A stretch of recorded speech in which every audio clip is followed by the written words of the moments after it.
4 feet 10 inches. So this will be enough for us to start assembling one side. So let's go get to it. So here's my grandiose idea.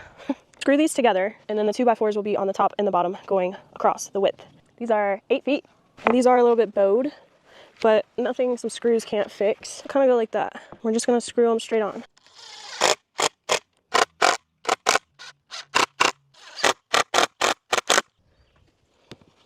Try my best to find a little even patch of ground here.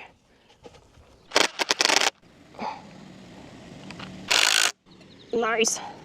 That is tight. That's not going anywhere. We're getting it together. All I gotta do is this other side and the top, and we'll pretty much have one side of the door, the gate.